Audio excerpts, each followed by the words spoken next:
রক্তে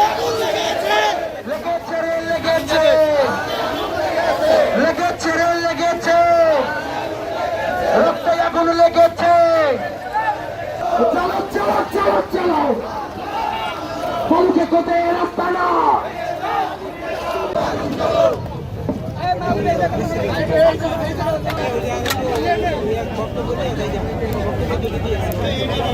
ছাত্র সংগঠন হিসেবে ঘোষণা করছি আমরা কোনো মাফিয়া, যেহেতু আমরা শেখ হাসিনাকে আমরা হটিয়েছি, সুতরাং মাদারীপুরে কোনো মাফিয়া আমাদের কোনো টাইম নাই।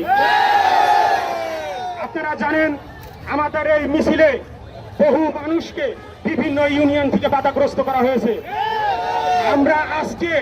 আমরা আজকে ভদ্রতার খাতিরে আমরা তাদের নাম ঘোষণা করছি না, কিন্তু বিগত দিনে সামনের দিনে যদি দেখি আমরা আরো সামনের দিনে এর চেয়ে ভয়াবহ কর্মসূচি আমরা হাতে নেব ইনশাআল্লাহ।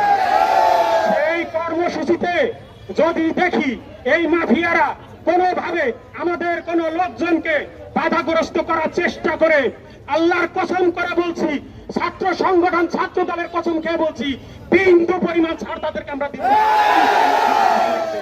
প্রিয় ভাইয়েরা, এইখানে আপনারা জানেন শুধু আমার সংগঠনের লোক এখানে জড়িত না, যেহেতু আজকের ব্যানার হচ্ছে সচেতন নাগরিকের ব্যানার, তাই এখানে বিভিন্ন ছাত্র সংগঠন, বৈষম্য বিরোধী ছাত্র শিবির, ছাত্র আন্দোলন, সকল শ্রেণীর পেশার মানুষ এখানে অংশগ্রহণ করেছে।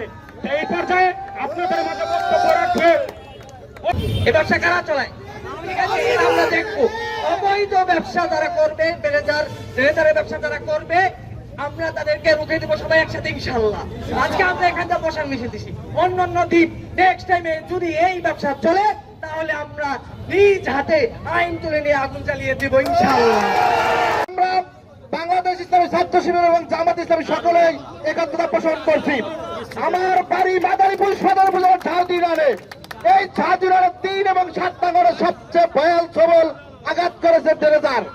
আমরা দেখেছি এনটিভি রিপোর্টে অসংখ্য ফসলি জমি সেখানে নদীগর্ভে বিলীন হয়ে যাচ্ছে, অসংখ্য ঘর বাড়ি নদীগর্ভে বিলীন হয়ে যাচ্ছে।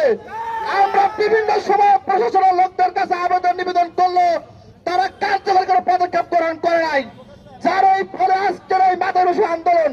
আমরা ঝাউদিনারের বাসীর সকলের অংশগ্রহণে মাদারীপুরবাসীর যেই সংগ্রাম আন্দোলন অংশগ্রহণ করার জন্য দাবি জানাবে, যেই ঘোষণা করবে, আমরা সকল কর্মসূচি অংশগ্রহণ করবো।